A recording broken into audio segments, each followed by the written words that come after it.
I also think I needed today to be a reminder that I can have a body day that's not great, but still have a good mental health day because I'm in a really good mood and I'm not that flexible or movable right now, but I can still get things done and have a good attitude about it.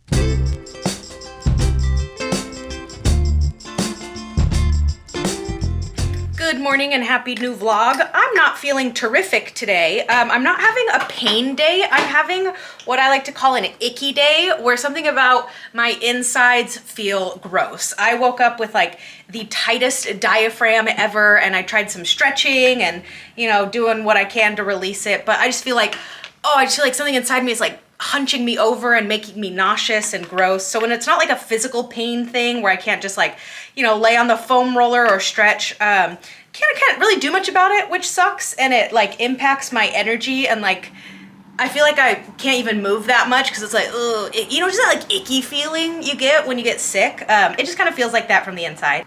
But I wanted to tell you about my schedule because I've kind of hacked it in a way that accounts for all of my body issues that I'm having, or like any type of bad mental health days. So I am back to being a full-time content creator. That is the goal. I'm really trying to hustle and, you know, still make my dreams come true and really like commit to it. So I have 5 days a week to work essentially, and that's for YouTube, TikTok, as well as my hosting talk show stuff. So every single day, the bare minimum I have to do is one thing for my work, one thing for my body, and one thing for myself. And so something for work could be as simple as like, if you post one TikTok, that counts, that feels productive. If you get to some type of editing, if you answer comments, like something towards work, doesn't matter how minimal it is, it counts. Something for my body, if it's as good as going for a walk, that's great. If it's as good as stretching, that's fine. If it's as simple as, you know, 5-minute breathing exercise, if that's the best I can do, that's fine. Just do something for your body. And then something for me is any type of activity that's not scrolling. This is mainly the goal, is to not get stuck in days where I just give up on the day and go, well, I tried my best. Guess I'm just gonna sit on TikTok for 14 hours until it's bedtime. That's not the goal. So sewing has been really helpful. I also just have like a million side projects that I wanna get to, or what I've been really enjoying too is just going in my room and making outfits and just like playing a live action version of the video games we all grew up playing, but it's with my own clothes, so that's super fun.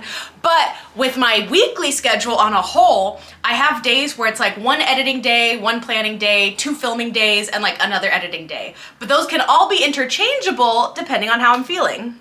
Wow, I just checked my hair in the last clip. Oopsies, I'm about to get ready, so don't mind that. But basically for today, I was supposed to film a main channel video, and that involves a lot of production, a lot of setup, getting ready, hair and makeup, and like having a different type of energy. And I'm like, I just don't have that today, you know? I'm feeling too icky, but I do have enough energy to be on camera. Like I'm feeling good mood-wise, and so I'm switching my days to now where I'm doing my second filming day today, and that's more TikToks. It's more of just like, film as many TikToks as you can. And that's so much more easier and like low stress and, I don't know, what's the word I'm thinking of? I can't think of it. But basically I'm trying to account for all of my body and my mental health issues and really make my schedule flexible so that way I can work with it instead of against it. Because in the past I'd set my weekly schedule and be like, I don't care if you're not feeling well today, JC, you get up and you film a video. And it's not as good as it could be.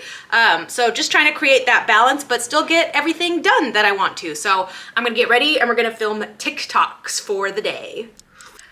All right, hair and makeup is done. I told you it'd look better when I was actually done with it. I think I mentioned in the last vlog, I'm trying some new makeup techniques. So I am a little stuck in 2016 when it comes to my makeup. I finally stopped doing like crazy eyeshadow because I wasn't even that good at it, but it just didn't fit me. But lately when I do my makeup, I'm like, why is it so cakey? Like, why does it just look like paper mache at the end of the night? And I've been looking it up and they're like, yeah, because you're probably over powdering and you don't need to. And something about my skin has changed over the past couple of years where I used to be so oily that if I didn't powder, it would like melt off of me. And either my skincare has gotten better that like I'm not as oily, or I don't know, I'm just getting older, so my skin type is changing. But so I've been experimenting with less and less powder, and I'm at the point where like I'm not using any powder, and it feels weird because I'm like, no, I have to powder, like those are the rules. And then by the end of the day I look at it, I was like, oh yeah, I'm glad I didn't powder. This looks so much better. But I'm still struggling with like how to make it last all day because I can't powder, like repowder, because then that's where the cakiness happens. I don't know, I'm still experimenting with it, but pretty interesting to you know, switch up your routine after so many years that I'm like, I'm nervous. I'm like, oh, I'm trying something new. So we'll see if I become an oily, shiny disco ball by the end of the day.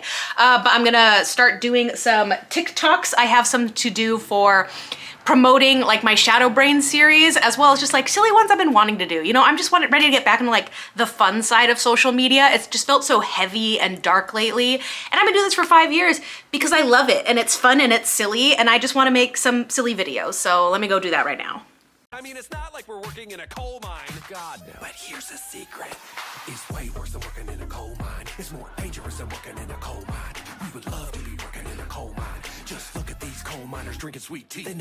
Here are 5 things that I do that other people think are gross, but I think is totally normal. Number 1 is I buy the food from TJ Maxx, okay? If I want a little sweet treat after a little day of shopping, I'm gonna buy something from the impulse buy section. I don't care if it's almost expired, I'm getting it. Number 2 is I take the bus everywhere. I don't know why when I tell people I arrived by the bus, they feel like I brought the Black Plague with them. First of all, I'm a public transportation advocate through and through, and if you think the bus is gross, you need to check your privilege. Number 3 is I will drink the water bottles that have been in my car for a couple of days. Not like sitting there baking in the sun, getting like cancerous cells or anything. But if it's a couple days later and there's like half a bottle, I'll be like, ooh, sweet, I could use a little hydration. I'm drinking those water bottles. Number 4 is I get furniture from the side of the road. I get all of the things that people are leaving out when they move away. I consider it the circle of life. Other people are like, that's basically dumpster diving. I would say 70% of my apartment is from furniture on the street and nobody would know. It looks lovely in here. And then number 5, and this one's pretty controversial, I love runny eggs. The runnier, the better. If my Eggs Benedict doesn't pop in my face, then I don't want it. So runny eggs for the win. Just finished my TikToks, but check a look at this. I just made my breakfast at 5 p.m. in the day. I ate stuff earlier, but they finally have eggs back in stock. Well, a carton of egg whites, so much better than the cottage cheese. The cottage cheese was fine, but like this is where it's at. And strawberries were on sale. This has been like, I've been looking forward to eating breakfast every day this week just because of this. Please fix the price of eggs. I'm going crazy over here. Anyway, I had a really great time just filming my little TikToks. I didn't plan any of them. I kind of just like went through my inspiration folder and just filmed off the cuff, you know, had a couple outfit and hair changes. And it was just like a fun day. Like it really reminded me of when I first moved to LA and was really getting into TikTok and just like, I don't know, what are some silly things that I can make? And I also think I needed today to be a reminder that I can have a body day that's not great, but still have a good mental health day because I'm in a really good mood and I'm not that flexible or movable right now, but I can still get things done and have a good attitude about it. But the next thing on my list for today is interesting. Let me finish this and I'll tell you about it. I already did it because I was running out of time that I couldn't tell you guys before I actually did it. But I went live on TikTok and YouTube for the first time. And I was so nervous to do it because in the past when I've done it, I remember like nobody tuned in and nobody was asking questions except for like one person. And I didn't know what I was supposed to talk about. So I ended up just like, I felt like I was on a date with this person being like, so what do you like? I like musicals and fantasy football. What about you? Oh, you enjoy hiking with your dog. What kind of dog do you like? It was so uncomfortable that I was like, I'm not doing that again. Like that was so unnecessary. But I just went live for the first time for about an hour and a half and it went great. Oh my God, what a delight to see like some familiar names in the chat. Like shout out to everybody who tuned in, you know, Brittany, Sammy, who else is there? Icy, Valerie, just everybody else who tuned in. I appreciate you guys. But it went better because people were actually asking questions and I feel like that makes a huge difference because I didn't have to like prepare anything and I could just like talk off the cuff. But my throat's hurting. Like I was talking for an hour and a half. It really gets you in there. But I'm trying to go live more often. One, to connect with you guys. I love chatting with you guys in real time. I think that was my favorite part about it was like seeing names and being like, oh my God, hey, what's up? Like I haven't talked to you in forever. Like real life people I know as well as internet friends, which is nice. 2, because I know live streaming can be a good form of income and can help you gain followers. So I just looked, I got like 20 new followers on TikTok just from going live. So like pretty good. So I'd love to see those numbers increase. As well as with my talk show, livestyles.tv. Make sure you're following. It is a live stream talk show. And right now we've been doing a lot of clips up online, like clips from the show and like videos from like segments that we do, but it's a live stream show and we really want to focus more on the live streaming element of it. And so I was like, well, I got to put my money where my mouth is and like start live streaming on some of my own content. So this was good practice, and I'm trying to learn the actual platforms themselves. So like I was struggling with YouTube during the whole live stream because I couldn't get the comments to like stay on screen. They would like pop up one at a time and dissolve. And so I'd have to like keep leaning forward and be like, what'd she say? Yes. So a little bit more practice to go there, but it went great. I do think that it took up a lot of energy. Like I'm feeling myself crash right now, and I'm feeling like I'm talking to you and my eyes are already starting to close, even though it's dinner time, JC, so wake up. So good to practice and see how I can start incorporating that into my content schedule, because I think it could be beneficial. So we'll see. But thanks again for everybody tuning in. Oh wait, before I go to bed and wash all this makeup off, here's the look at the end of the day after a few hours with no powder. I felt shiny. Like I felt like I was shiny on my live stream. So I'll have to go back and watch it and see if it was all in my head or not. And then I feel like because to do touch-ups throughout the day, I used a tissue to like blot it, that I like took a lot of it off in a sense. So still working with it, but here's it by the end of the night. Let me know what you guys think. Could I use an extra layer? Should I powder? Should I do something better? I don't know, but I felt inclined to give you that update. It's the first of the month, which means I need to switch out all of the water for my plants. So these are all of my real plants. I have a lot of fake plants in my apartment. People come in here and they're like, wow, you have so many plants. And I'm like, haha, I only take care of about like a quarter of those in real life. But I only have one that's in soil, and I don't love plants in soil because I notice I get more gnats whenever I have soil-based plants. But I also feel like I forget about them more because I lose the visual sight of like, uh-oh, there's no water left. I gotta refill them. So these are the ones that I've like propagated and are in water. And I gotta tell you this. So these plants in water, I noticed that they would like, the leaves would fall off and die, or I'd get root rot a lot more often, which makes sense. They live in water. And I was getting frustrated because I was like, the internet said that they could live in water for forever for pothos. What's going on? Turns out I needed plant food. So I like did my Googling, did my research, and they just need like a little bit more nutrients in the water. So I bought this, I don't know, I think this was off Amazon. It's just called Plant Food, organic. And the difference it's made is crazy. Oh, I forgot one actually. Like here's one that sits on my coffee stand. It's already outgrowing this little candle one. That's another one that I like the jars a lot more than the plants itself. This one says Funty. My sister got it for me when I was learning I was becoming an aunt. But look, I already have like 2 new leaf growths right here. Can you see them? And that, I've had this thing in water for like 2 years and it's barely grown. And now it's already getting like 2 little leaves up here just from a little bit of food. What a concept. You feed them, they grow. But what's also nice too is they drink less water. So I don't think I've been refilling any of these. I've only been adding to the water once a month. So like it only drank this much water throughout the month. But it's better because it's like more hydrated and full. I don't know my plant terminology. But every month I do like to switch out the water and like rinse off any grossness from the roots. So I'm gonna do that now. All right, I switched out the Funty vase for this one just so it has a little bit more room since she's a growing. And when I go thrifting next, I'll just keep an eye out for more unique vases. This is a little boring for me. This one is my I Love NYC mug that my dad got me. This is kind of like my I Love New York shrine because I wanted to move there so badly, and I still might someday. Then there was this one, which these 2 vases were 2 of the first things I ever thrifted for this apartment because I knew I wanted like yellow and blue, like complementary colors for my living room. So, and this is my rolled out book collection. And over on my bookshelf, we have my July 23rd little vase. And fun fact, in the vlog intro is this candle that I now use as a vase. And then I have this one over here, which goes nice and long. This vase, I remember I got at Goodwill and I looked it up because it had like a fancy sticker on it. And it's from a company where like, this is actually an $80 little vase. And so I was like, well, I have to get that. That sounds like a deal. It's not really sentimental, but that is a weirdly expensive item. This is my latest pothos, and that one is in soil along with this snake plant, which was one of my first ever plants. And this one has grown a lot, but I've been getting concerned because a lot of the plants are going like all wonky and not straight up and down. So hopefully we'll keep an eye on that. And then up here, on my bed, on my shelf, I leave this one. And this was from a candle from my grandma right before she passed away. So this is also a pair of my grandma's glasses. So that's what I mean by like, I like the sentimental vases and the plants are just an added bonus. And then when it comes to my fake plants, I have like fake, fake, fake, fake, fake, fake. It's like that everywhere. I won't go through all of them, but a nice healthy mix of fake and real plants. That way I feel like I'm nurturing something, but I also get the aesthetic of having plants everywhere because I do love that. That one's also fake. That one's my best fake one. This one, watch this. I keep a lot of stickers on my thrift finds, and this whole fake ass tree was only, what does that say? $7.99. Ugh.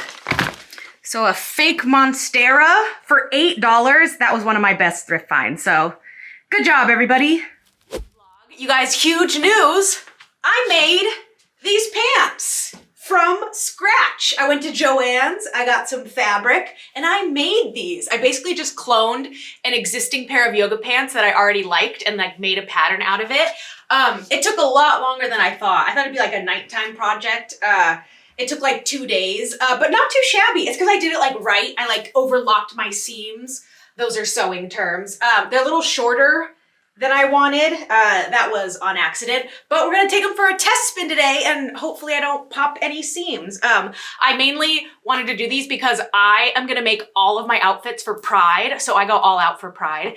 And these are like a silhouette that I wanted to practice. And I've also been binge watching Project Runway, which is my favorite show of all time. And on the show, just like last episode, they're like, pants are so easy. They're just 2 big sleeves. And I was like, yeah, that's the kind of attitude I need. So I made 2 big sleeves and I'm really proud of myself because they're actually the first thing that's pretty dang wearable. So pretty exciting, but we're gonna go head to brunch. We're meeting up with Zach, Angelina, and Steven for a friend's birthday brunch. So hopefully it doesn't look like I'm wearing pajamas. I tried to like deck it out with jewelry and like maybe my attitude will make it be like, whoa, she's not a sleepy girl who just woke up. She's cool.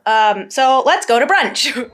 Happy birthday to you. Happy birthday, dear Melissa. So one of the parts I've been working with this week is LAJC, which I think I've mentioned in previous vlogs. That is the part that, you know, feels like kind of ruminates on content ideas and it's just kind of like nonstop creatively. And I've been working on that part because I realized she is definitely my content creator, wants to make TikToks, wants to write a book, wants YouTube series and, you know, a podcast, like endless ideas. The problem is that we want to do all of them because we think they're all great ideas, but then the more we do, the less that gets done. And then I'm finding myself getting overwhelmed. I'm finding myself getting disappointed because nothing seems to stick. And so I've been talking to that part a lot. And a lot of it stems from, so I've learned is that, you know, when I first moved to LA and I started my content creator journey, I was decently successful like at the start. I think I gained my 100,000 followers on TikTok in 2020 or maybe 2021. Like at the beginning, I had one video go viral and I gained so many followers. And then it just got like really stagnant, you know, like slow growth, but over 5 years kind of thing. And so I think that part compares itself to the beginning of my time here in LA and how disappointed they are that it's like, wow, like I haven't, you know, made it as far as I want to. I haven't achieved my career goals. Like I gotta keep hustling because nothing seemed to work yet. And then in talking to this part, there's also been a lot of financial insecurities and just kind of like worrying about making money because that has been a source of income. But again, I'm like, why are these people like getting lucky going mega viral and now they're millionaires? Like, why not me? Why am I not still comfortable in my financial ways? Did I already do this one twice? No, okay. So in doing my parts work, essentially what I have to do is, you know, talk to that part and that's what that part thinks its role is. That's what LAJC thinks her role is. And just kind of letting her know that, like, hey, in terms of the financial stuff, I got it. Like, don't stress, don't worry, I got it covered. Don't feel like that's your burden to carry because you're overextending yourself and you're overwhelming the system to the point that we can't get anything done. So I was better able to create a more structured plan of like, hey, that's still our job and that's where you thrive creatively and that's still what I enjoy doing. But let's kind of like hone in on the ideas. Now's not the time to start a podcast. Now's not the time to start writing our book. Now is not the time to start all these new series. Let's just focus on what we've been doing, what we know is attainable, and what isn't going to overwhelm us. And so I'm kind of starting that this week. But another big part of my parts work is now I'm starting to get into the point of like introducing my parts and kind of letting them know that they are part of a system. And I found with that again, kind of similar with college JC, if you watch Shadow Brains, my parts are proud of my older parts of like, again, like, whoa, we did it. Whoa, we're in LA. Whoa, we're being content creators and like making that our job. That's amazing. That's been reinvigorating, but I'm just trying to make sure it doesn't feel like, oh no, I'm disappointing my parts now. And like, I don't know. It's hard to say. So I think with this LAJC, I'm just going to be focusing on balance and consistency and not overwhelming myself, but also still giving her that creative outlet. And writing down notes has been really helpful in the sense of like, hey, if you have an idea, just write it down and we'll come back to it later. And then when I come back to it later, I'm like, okay, like great ideas, but maybe for the future. Right now, again, like let's stick to what we know. And I don't know, basically that's the parts work that I've been doing this week, just trying to like decrease all of the rumination from LAJC while still stimulating her. But again, it's like an ongoing process with all of my parts because there's so much work to be done on each and there's so much work for me to do just on my own that I'm just trying to take it day by day. But really, this healing journey feels like a full-time job, having all of the mental and body stuff happening at the same time. It's a lot. And chasing my dreams and being a functioning adult in the wake of a recession and possible civil war. Not a fun time, you guys, but slow and steady. And I think I'll be okay.